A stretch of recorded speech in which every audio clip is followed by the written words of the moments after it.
Thank you so much, Bill, for that wonderful introduction. I really appreciate it. And today I have 2 sessions with you, and I'm going to go through 2 of my books. And I thought, just to tell you where we're going with this, I'm going to start with Love Thy Body, because these are the cutting-edge moral issues that we face. I appreciated the introduction that Bill gave, because I think he's right that one of the weaknesses in our discipleship is that we're not learning why secular people think the way they think, so that we can talk to them more effectively, we can anticipate their objections, we can understand where they're coming from when they ask questions. And so that's what I'm doing in Love Thy Body. I not only give a Christian understanding of the body, but I also focus especially on why do secular people think the way they do. I think a lot of times they're shocked when the latest homosexual policy comes down or the latest transgender policy comes down. We're shocked because we haven't been studying secular thought, and so we don't know where it's coming from. And that's what I'd like to help you understand, is where it's coming from. And then secondly, I will talk about total truth. And the way they go together is this. First of all, I'll give you the secular ideas on sexuality, and then I will give you some understanding of how to bring it into the public arena. What are some of the barriers, some of the challenges we face in translating Christian truth into language that secular people understand? So that's how the 2 talks go together. And of course, let me give you a couple news items just to show you how relevant Love Thy Body is. I recently posted on Facebook. I'm glad you were looking at Facebook. That's so cool. I do post a lot of things on Facebook. I posted one not long ago of an expose of 6-year-olds being required in a public school to write letters to a homosexual lover asking them to marry them. So 6-year-olds were supposed to practice asking a homosexual to marry them, a same-sex lover. Another news item that I also posted was a 5-year-old girl, kindergarten, who was sexually assaulted in the bathroom by a 5-year-old boy who claimed to be gender fluid and therefore was allowed into the girls' bathroom. Yesterday, I published an article in the Daily Caller. Now, this is good news. Those are bad news. This is good news. I published an article in the Daily Caller on the Trump administration is floating a memo that was leaked to the New York Times saying that Title IX is going to be redefined as biological sex instead of sexual orientation and gender identity. I don't know if you know the history of this. Title IX was instituted in 1972 to protect women's rights. That was the whole goal, to protect women's rights and to make sure that in education, women's programs were at least equivalent to men's programs. That was why it was instituted. Obama, in 2016, wrote a letter it was called a guidance letter. A guidance meaning guidance on how to interpret this law. And it was sent to all the schools in the nation saying, sex now means not just biological sex, but it means gender identity and sexual orientation. And so that's where we got the flurry of school policies saying that transgender students have to be allowed to be in the bathrooms of their choice, locker rooms, showers, overnight sports teams, and then overnight any kind of overnight accommodations as well. So as of yesterday, it looks like the Trump administration is trying to bring it back to before Obama redefined sex, bring it back to meaning biological sex. So yeah, you'll find that all on my Facebook page.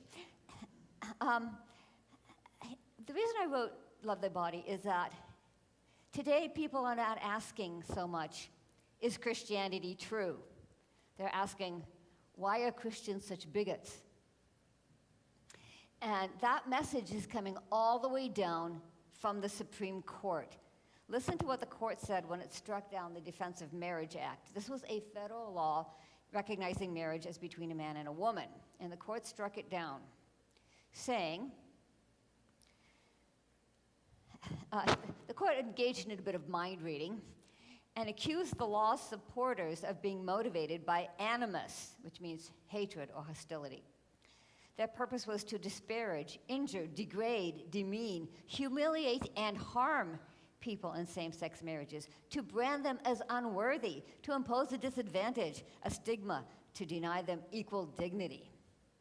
So the court did not just say people who oppose same-sex marriage are mistaken. It denounced them as hostile and mean-spirited. So today I want to turn the tables.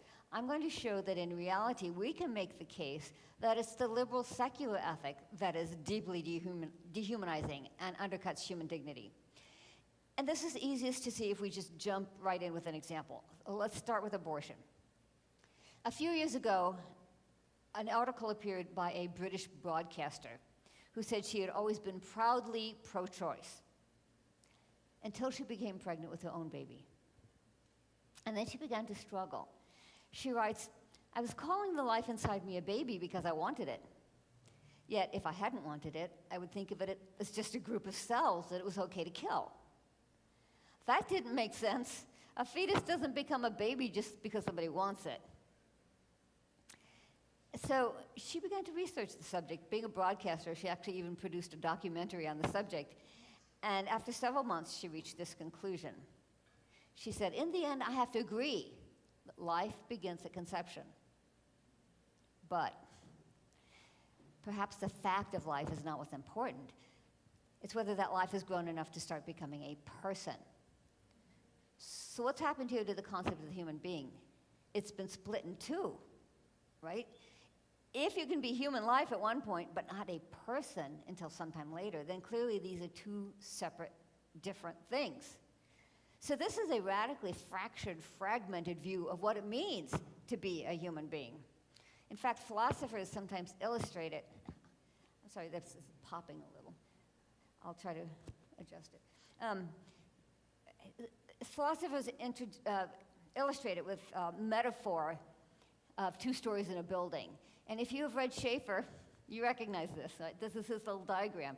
Schaeffer was the first person to explain this to an evangelical audience, although he didn't apply it to things like abortion. We'll see, and the second talk we'll see, he applied it just to the concept of truth. Once I understood it, I started realizing it applies everywhere. Once you have a split mindset, you're going to see everything through the lens. So here's how it looks when we apply it to ethical issues. So in the lowest story, the two-story building, the lowest story is the body. That's our biological status as human organisms. This is what we know by science. And today, most professional bioethicists agree that life begins at conception. The evidence from science, from DNA and genetics, is just too strong to deny it. But their stance is summed up in a recent article that was titled, "So What If Abortion Ends Life?" So recall what the broadcaster said. Remember, she said, the fact of life is not what's important. So for secular bioethicists, being human, being biologically, genetically, physiologically human is not enough to qualify for legal protection. The fetus has to earn the right to life by becoming a person, defined in terms of mental abilities, a certain level of cognitive awareness, self-awareness, functioning, and so on. But notice what the implication is. Even though bioethicists admit that the fetus is human, they see it as a disposable piece of matter. It can be killed for any reason or no reason.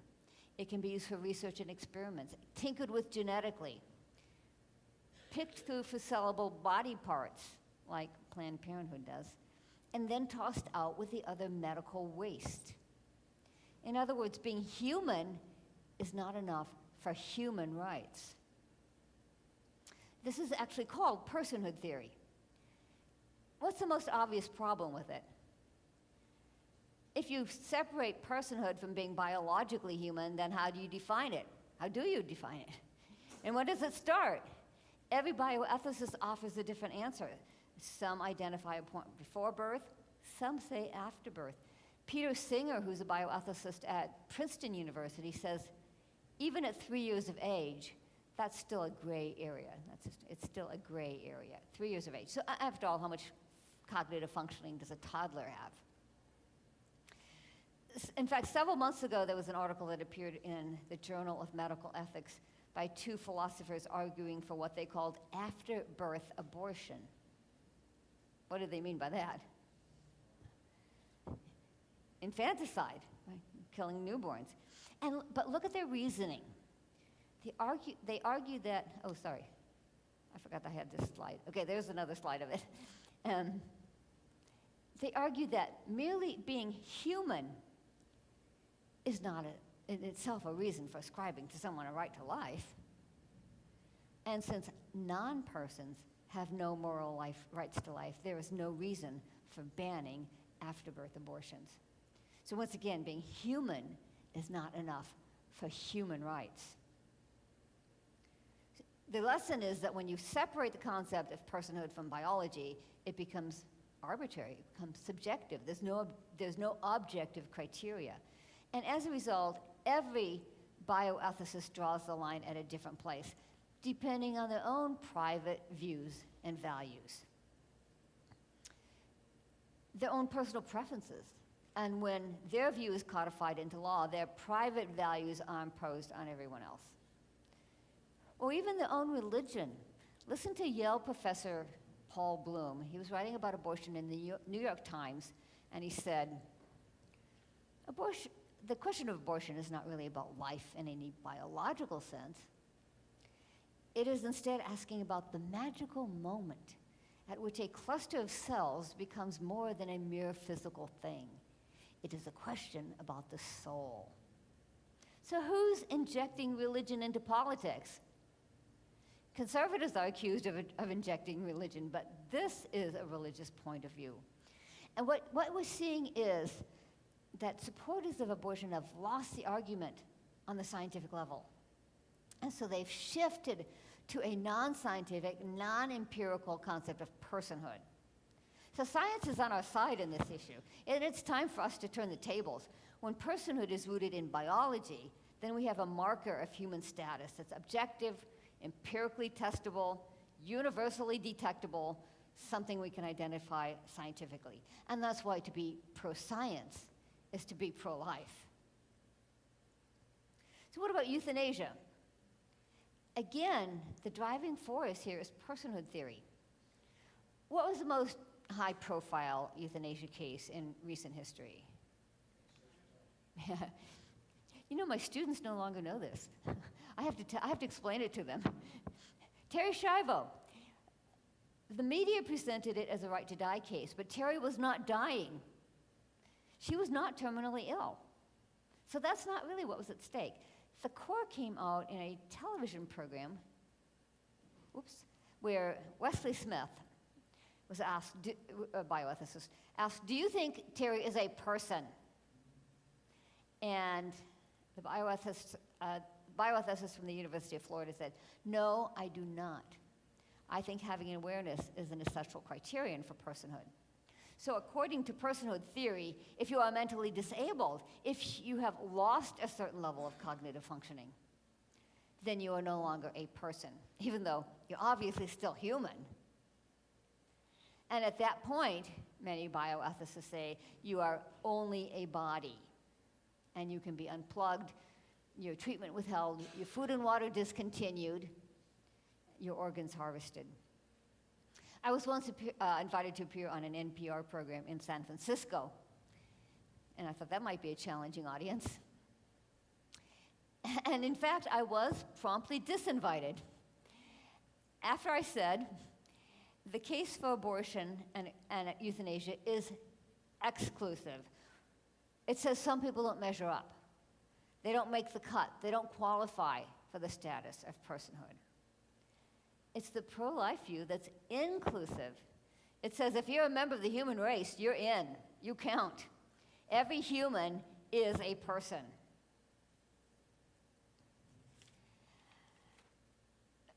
The more surprising claim I make in Love Thy Body is that there's a common thread that connects abortion and euthanasia to all the other moral issues, and especially the sexual issues.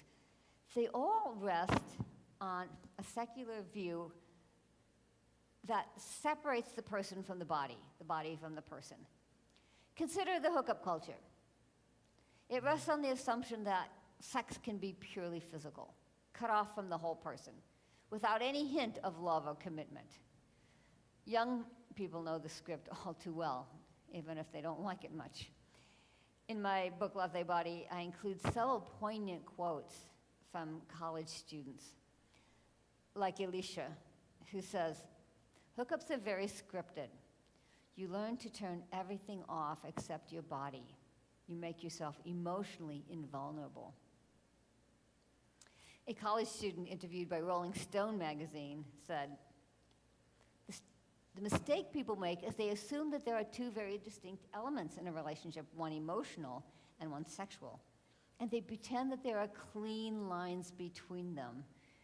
Do you recognize the language of that dichotomy, that dualism? She's practically verbally describing this with a clean line between it.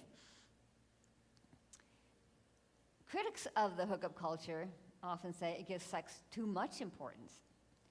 But in reality, it gives sex too little importance. Here's another article from Rolling Stone magazine. Don't you love the internet? You get to read articles you would never normally read. So this is Rolling Stone magazine again. Sex is just a piece of body touching another piece of body. It is existentially meaningless. So the hookup mentality expresses the worldview that says your body can be treated as purely physical, driven by physical impulses and instincts, cut off from the rich inner life of the whole person. No wonder it's creating a trail of wounded people. And things like the Me Too movement. People are trying to live out a secularist ethic that does not fit who they truly are. We do not naturally thrive on casual, meaningless sex. We crave emotional intimacy and fidelity. In the biblical worldview, the most complete and intimate physical union is intended to express the most complete and intimate union of the whole person in the whole life commitment of marriage. So there's no division, there's no fragmentation. The Christian ethic is incarnational. What you do with your body is meant to be in harmony with who you are as a person. So what about homosexuality? People are stunned by how quickly same-sex marriage was legalized. People on both sides, by the way. Same-sex advocates were surprised too. How did that happen? The reason is that it's the logical extension of that same divided view of the human person, one that devalues the body. Think of it this way. Nobody really denies that on the level of biology, physiology, anatomy, chromosomes, males and females are counterparts to one another. That's how the human sexual and reproductive system is designed.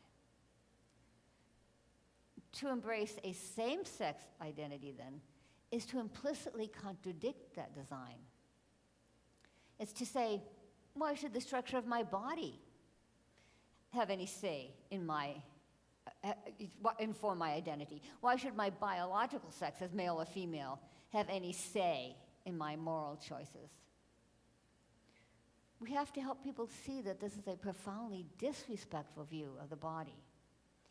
And by pitting the mind against the body, it leads to inner fragmentation and self-alienation. Now, some people that I've talked to will respond by saying, well, if sexual orientation is rooted in our genes, then they are being true to their biology. But despite extensive research, there's no conclusive evidence of any biological cause. We can quote the American Psychological Association as our authority here. They say, no findings have emerged that permit scientists to conclude that sexual orientation is determined by any particular factor. And in context, they've discussed genetic and social factors. In fact, research has found that about 80% of people who come out as homosexual change their sexual identity label at least once to heterosexual, bisexual, queer, and so on. 80% change their sexual identity label at least once. That does not sound like a trait that is biologically determined. The magazine The New Scientist ran an article and I put it this way, this was the title. Sexuality is fluid. It's time to get past born this way. Now, in religious circles, it is sometimes said that God makes some people gay. But I met a former homosexual who offered what I think is a good answer to that. He said, if God made some people gay, then God has played a cruel joke on them. He's engineered their minds and emotions for attraction to the same sex, yet created their physiology to be in direct opposition to that attraction. Would God create people to be torn into two opposite directions like that? Two conflicting directions? In the Christian worldview, it was the fall that introduced alienation, division, and conflict into the world. Today, it's widely accepted that if somebody experiences that conflict between mind and body, it's the mind that counts. Your identity is defined by your feelings, your desires. But why accept such a demeaning view of the body? In Love Thy Body, I argue for a Christian ethic that is holistic. Our mind and emotions are meant to be in tune with our body. It's an ethic that overcomes self-alienation and leads to self-integration and a sense of internal unity and wholeness. If we dig deeper, we discover that every ethic stems ultimately from a view of nature, because our bodies are part of nature. The liberal secular ethic derives from the theory that nature is a product of blind, undirected forces. And of course, it was Darwin's theory of evolution that cemented that idea in the modern mind. Here's how a recent New Yorker article put it. It said, "The loyalty oath of modernity." Isn't that a grand phrase? The loyalty oath that you must take if you want to be considered a modern person is that nature is without conscious design, the emergence of Homo sapiens without meaning or telos, which is the Greek word for purpose. The implication is that the human body has no intrinsic purpose that we are morally obligated to respect. Your body is just a meat machine, to quote people like Richard Dawkins. It's a piece of matter, and the mind is free to use it any way it wants. In fact, that's exactly how homosexuality is defended by the outspoken lesbian Camille Paglia. Some of you familiar with Camille Paglia? You would like, a lot of conservatives and Christians read her because she's very idiosyncratic. She's not a typical lesbian, she's not a typical liberal, she's kind of libertarian. She's willing to talk to speak out against feminism and against liberalism. So you might like her, Camille Paglia. But on this point, I disagree with her. She acknowledges, first of all, she acknowledges that nature made us male and female. She has no patience for the feminist idea that sexuality is a social construct. No, nature made us male and female. Humans are a sexually reproducing species. But then she asks, why not defy nature? After all, fate, not God, has given us this flesh. We have absolute claim to our bodies and may do with them as we see fit. So the logic here is that if our bodies are products of mindless, purposeless forces, then they convey no moral message. They give no clue to our identity. We may do with them as we see fit. By contrast, a Christian view of nature is teleological. And that comes from that same word, telos, meaning purpose. Remember this word, telos, purpose. The adjective is teleological. The Christian view is teleological, meaning it has a goal, it has a purpose. It's evident to observation that living things are structured for a purpose, that eyes are for seeing, ears are for hearing, wings are for flying, and fins are for swimming. In fact, the development of the entire organism is directed by an inbuilt plan or blueprint. So science itself tells us that nature exhibits a design, a plan, an order, a purpose. And when we live in harmony with that purpose, we are healthier and happier. In Love Thy Body, I tell the story of a woman named Jean, who lived for several years as a lesbian. And now she's married with 2 children. And here's how she put it. Her change of mind came when I finally came to trust that God made me female for a reason. And I wanted to honor my body by living in accord with the Creator's design. By the way, I hope you're noticing the language here. So many times Christians use language of, it's wrong, don't do it, it's a sin. Negative language. We need to learn the language of, no, we're honoring our body. We're living in accord with the design of our body. We're living in harmony with our biological sex. These are all positive words, holistic, integrated. This positive language is what's going to win people over. And let me give you one more example. Love Thy Body, don't think of it as just theology of sexuality. It's got lots and lots of stories. I did several reading groups with students, high school students, undergrad students, graduate students, students at the College of Biblical Studies in Houston, which is 80% minorities. I had a lot of minority students. So I have lots and lots of stories. And one of my favorite actually is the story of Sean. Again, he was a homosexual. He identified as gay. He was exclusively attracted to other men. And today he is married and has to a woman. You have to say that these days. Married to a woman and has 3 children. So what changed? Sean said, I stopped defining my identity by my sexual feelings, and I started regarding my physical body as who I was. His goal was not to try to change his feelings directly, which rarely works. Rather, my goal was to acknowledge what I already had, a male body, as a good gift from God. And eventually my feelings started to follow suit. So instead of defying nature, as Camille Paglia put it, he accepted his embodied existence as fundamentally good, a good gift from God. And that's really the question at the core of this debate. Do we live in a cosmos operating by blind material causes, or a cosmos created by a loving creator, which is therefore intrinsically good?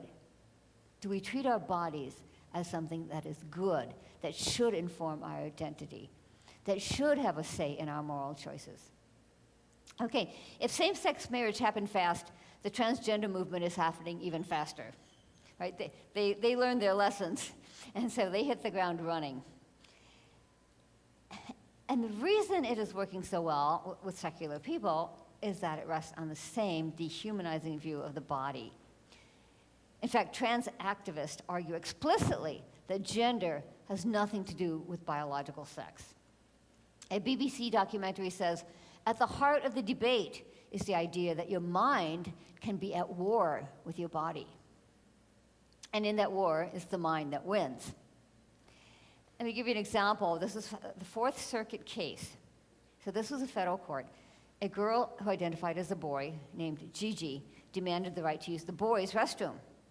And the judge ruled that Gigi's birth-assigned sex, or so-called biological sex, is female, but Gigi's gender identity is male. Her so-called biological sex, in sneer quotes, this is a judge writing a formal ruling in a federal court. And he treats the very existence of biological sex with suspicion.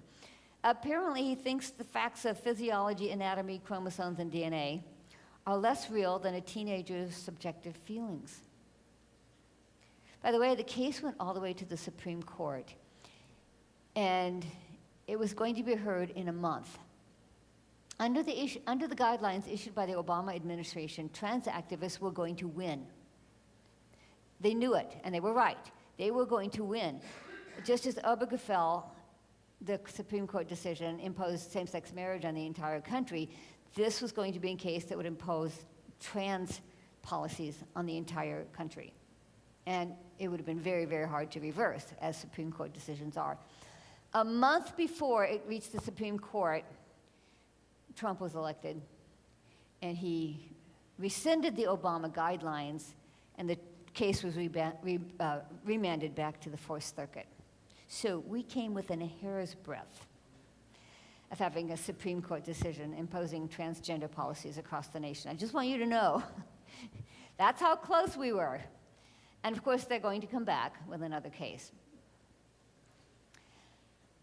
I like to read what the intellectuals are saying about this, because what they say is going to filter down. And so I read a book on transgender. I think it's the first one out there by a Princeton professor defending transgenderism. This was fascinating, though. In the process, she acknowledged that transgenderism involves disconnect, disjunction, self-division, and self-estrangement. She says the physical body tells us nothing. It has no meaning at all. So kids down to kindergarten today are being estranged from their body. They're being told it's not part of their authentic self, that their body has no meaning at all. But why accept such an extreme devaluation of the body?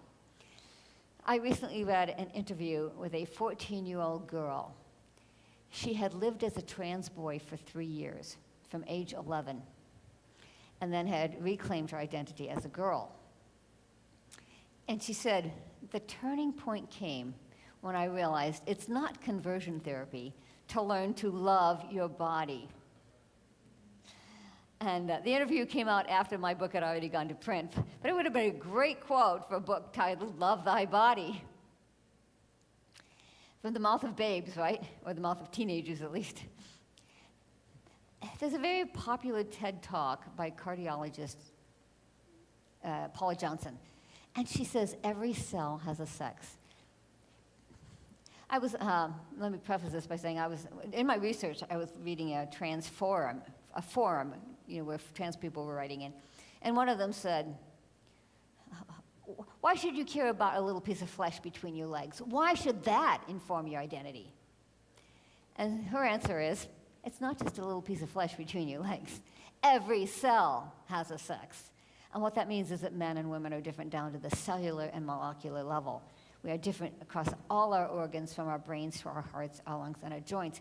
See, her concern as a cardiologist is that symptoms of an impending heart attack are different for men and for women.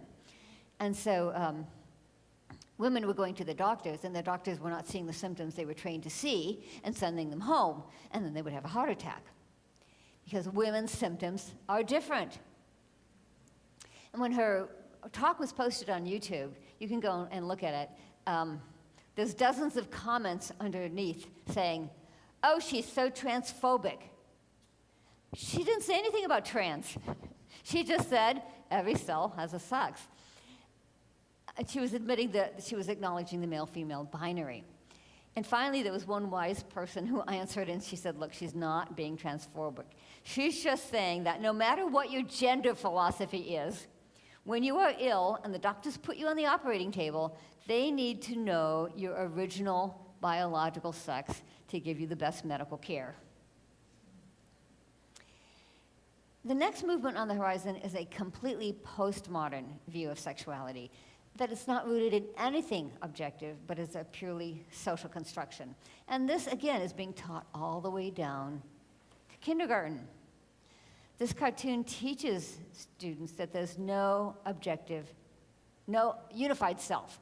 You are a disconnected, discordant patchwork of bits and pieces that can all be contradictory, right? So that your biological sex can be contradicted by your gender identity, which can be different from your gender expression, which can be different from your sexual attraction, which can be different from your emotional attraction, your romantic attraction. I don't know if you could read that, but that's the five different bits and pieces that can all be contradictory.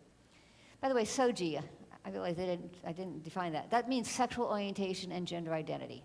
So that's your short term for SOGI laws. Even feminists are starting to protest this drastic fragmentation. I read some feminist philosophers. Again, I like to read what the philosophers are saying. That's what filters down. One feminist philosopher warns, postmodernists are perpetuating the deep modern alienation of our human being from nature. Another says, we should protest this disavowal of biology. To clarify our identity, we should turn toward the body, not away from it. See, the reason feminists are concerned is that to protect women's rights, we must be able to say what a woman is.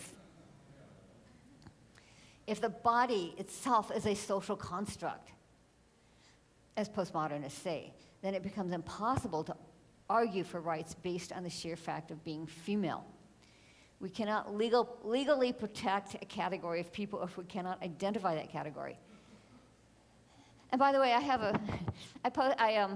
published an article 2 days ago where I make this argument. You can see that on Facebook as well. I wrote an article on this memo that the New York Times, that was leaked to the New York Times, saying that the Trump administration is going to refine it back to what it was before Obama. The sex in Title IX means biological sex. So again, if you want to read an article on it, it's on my Facebook page. And here's what's interesting. I have found that among my secular friends, the most persuasive argument is based on environmentalism. One thing, all this talk about, we need not to be alienated from nature, as the feminist says. One thing we've learned from the environmental movement is that to avoid pollution and ecological disasters, we need to respect the structure of nature. When we intervene, we need to work with the natural order. We may not do as we see fit, in Camille Paglia's words, when it comes to the environment. And in the same way, what Christians are saying is that we should respect the structure of our biological nature, that the biological correspondence between male and female is not some evolutionary accident. It's part of the original creation that God pronounced very good. That our sexual nature possesses a language. It is part of the created order that is declaring the glory of God. Now, in all of these issues, people will often respond, well, how do other people's choices affect you? Why don't you just let them live the way they want? And the answer is that when laws are changed, it affects all of us. A free society is possible only when some rights are recognized as pre-political. That means the state does not create them, the state merely recognizes them. And many of our pre-political rights are based on biology. So as we dismiss biology, we are losing those rights. So take the right to life. That's a pre-political right. That's a right you have just because you're a member of the human race, or you should.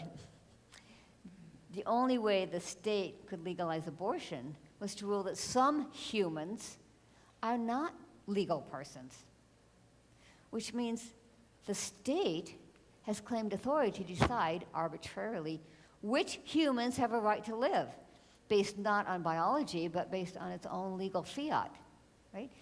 It may delegate that choice right now to individual women, but in principle, it's the state that decides who may be killed in abortion.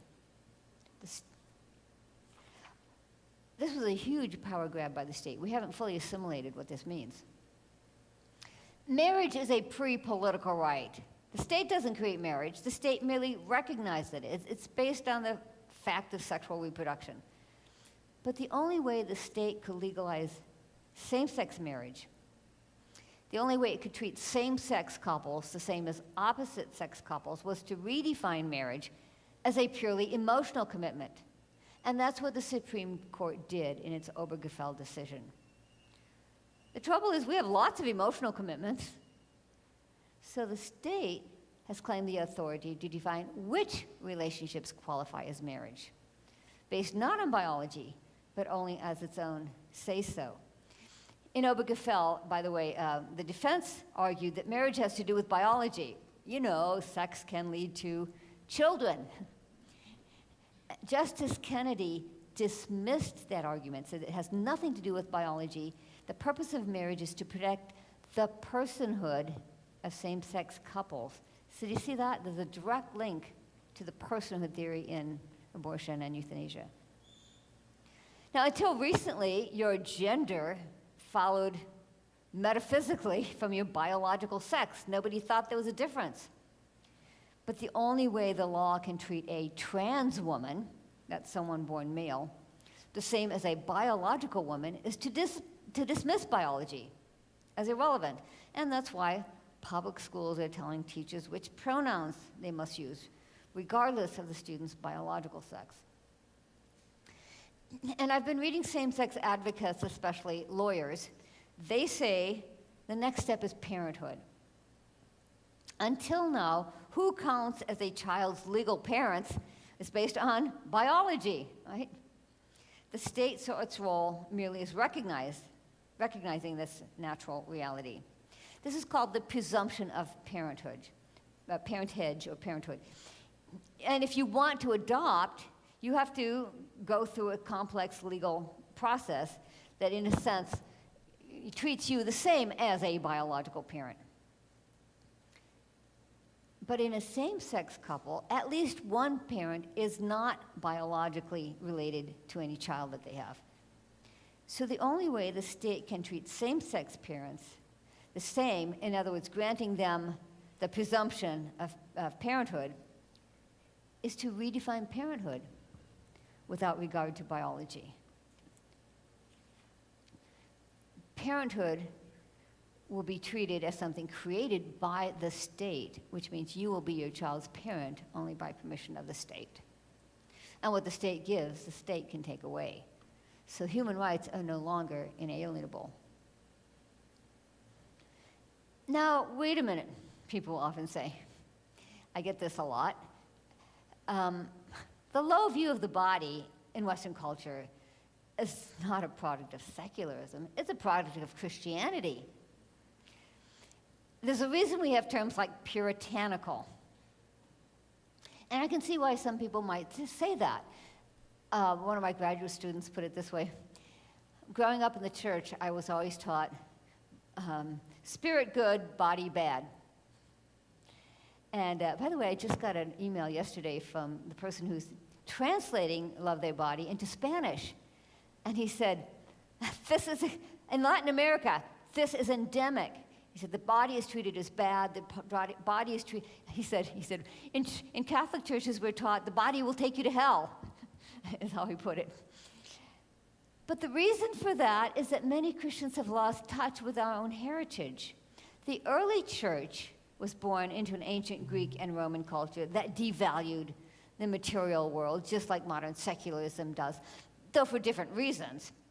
The early church faced philosophies like Platonism and Gnosticism that treated this world as a realm of death, decay, and corruption. Gnosticism even taught that this world was created by a low-level deity, an evil god. After all, no self-respecting deity would demean himself by mucking about with matter. Gnosticism treated the body as the prison house of the soul. That's a line from Plato. And the goal of salvation was to escape the physical realm and leave it behind. In this historical context, Christianity was nothing short of revolutionary. It taught that the material universe was created by not a low-level evil god, but by the highest God, the supreme deity, who is a good God, and therefore it is intrinsically good. Christianity's greatest scandal at the time was its claim that that same supreme deity had entered into the physical realm and taken on a physical body. The incarnation is the ultimate affirmation of the dignity of the human body. And what's more, when Jesus was executed on a Roman cross, we might say he did escape the physical realm, as Gnosticism taught we should aspire to do. But what did he do then? He came back in a physical body. To the Greeks, this was not spiritual progress. This was regress. Who would want to come back to the body? And that's why Paul says the idea of a physical resurrection was utter foolishness to the Greeks. And what's going to happen at the end of time? God's not going to scrap the material world as if he made a mistake the first time around. He's going to restore it and renew it, creating a new heaven and a new earth. The Apostles' Creed affirms the resurrection of the body. This is an astonishingly high view of the physical world. There is nothing like this in any other religion or philosophy. When Love Thy Body came out, I was surprised by the customer reviews on blogs and Amazon and so on. The most common response went like this: I picked up your book to learn handy answers to current issues, but I discovered that it's transforming me. It's teaching me the dignity and value that the Bible gives to the created order. And the most frequent word was transformative. So my goal in Love Thy Body is to give us the tools to debunk the negative stereotypes that are so common. You're hateful, you're a bigot, and to reach out with a positive message that's more appealing, more compelling, more life-affirming than the secular ethic. A worldview approach equips us to give the reasons behind the rules. And of course, people will only hear that message if Christians reach out with practical help and support. People who are physically starving will eat even unhealthy food, and people who are emotionally starving will be drawn into unhealthy relationships. It's close to impossible to follow the biblical sex ethic if it's understood solely as negative chastity. Don't do it, it's a sin, it's wrong. So the church needs to provide the healthy relationships that people are hungry for. The church is, Oh, I guess I lost a slide there. I had a slide that said Christians are commanded to offer hospitality, inviting people into their homes, treating one another as members of a common spiritual family. And not only Christians. We are also, in Hebrews, we're commanded to show hospitality to strangers. And that means people who we may not feel comfortable with, who may be very different from us. And Christians should be prepared to minister to the wounded, the refugees of the secular moral revolution, whose lives have been wrecked by its false promises. So the secular moral revolution can become an opportunity for Christian communities to become safe havens where people can witness the beauty of relationships that reflect God's own commitment